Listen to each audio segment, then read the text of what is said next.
सिर्फ जुमलेबाजी कर कर और वोटों की चोरी कर कर इन्होंने सिर्फ सत्ता को हथियाया है। भारतीय जनता पार्टी सिर्फ जुमलेबाजी की राजनीति करती है। मोहब्बत कौन करता है, सियासत कौन करता है, मुझे मालूम है मेरी हिफाजत कौन करता है। हम ही ने संभाल रखी है बुजुर्गों की लाज यहाँ, वरना सब टुकड़ों पे पलते हैं, बगावत कौन करता है। कांग्रेस के वरिष्ठ नेता leader of opposition Lok Sabha Rahul Gandhi लगातार वोट चोरी पर सवाल खड़े करते रहे हैं और उन्होंने एक अभियान चलाया, वोट चोर गद्दी छोड़।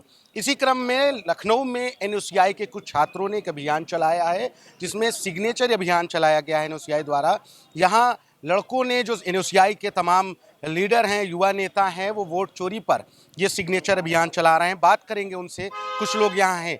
ये जो अभियान चल रहा है, लग रहा है राहुल गांधी ने जो शुरुआत की है ये पूरे देश में फैल चुका है और इस पर अब सवाल खड़े हो रहे हैं। देखिए, जिस प्रकार से भारतीय जनता पार्टी ने, चाहे 2024 का इलेक्शन हो, लगातार जब से ये इलेक्टेड हुए हैं और जब से जल्दी पे बैठे हैं, सिर्फ और सिर्फ जनता के मुद्दों को भटकाकर सिर्फ जुमलेबाजी कर कर और वोटों की चोरी कर कर इन्होंने सिर्फ सत्ता को हथियाया है। आप इससे पहले 2024 का इलेक्शन देख लीजिए, किस प्रकार से लखनऊ में ही कितने फर्जी वोटरों को डलवा के वोटिंग कराई गई और बिहार में भी दिल्ली बम्बई से वोटरों को लाकर वोटिंग कराई जा रही है। तो इससे साफ जाहिर हो रहा है कि भारतीय जनता पार्टी सिर्फ जुमलेबाजी की राजनीति करती है और भारतीय जनता पार्टी का नाम अब बदल गया है। जिस तरीके से राहुल गांधी जी ने प्रेस कॉन्फ्रेंस करके हाइड्रोजन बम जो फोड़ा है, उससे बिहार सरकार, एनडीए सरकार के कान के पर्दे फट गए हैं और वो सिर्फ भारतीय जनता पार्टी नहीं रह गई है, ब्राजीलियन जनता पार्टी हो गई है। क्योंकि आप देख लीजिए, ब्राजील की एक महिला का जो एक्ट्रेस है, उसका 22 वोटर बनाया गया उसका।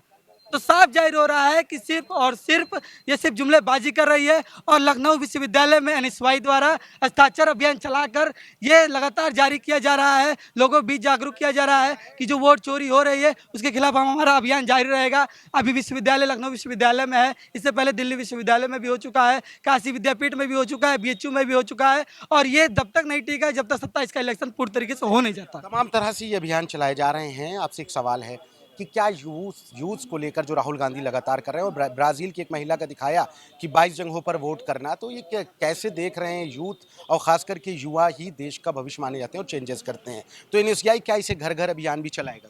एक, मैं आपने यूथ की बात की और राहुल गांधी की बात की, तो मैं एक शायरी से शुरुआत करना चाहूँगा। मोहब्बत कौन करता है, सियासत कौन करता है, मुझे मालूम है मेरी हिफाजत कौन करता है। हम ही ने संभाल रखी है बुजुर्गों की लाज यहाँ, वरना सब टुकड़ों पे पलते हैं, बगावत कौन करता है।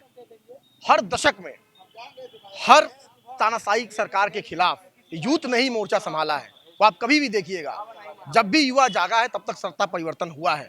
और इस तरह की वोट चोरी, ये वोट चोरी नहीं है, देश का भविष्य चोरी है। ये पूरी तरीके से भारतीय जनता पार्टी की सरकार जो संवैधानिक मूल्य हैं, संवैधानिक अधिकार हैं, उनको खत्म करने का कार्य कर रही है लगातार।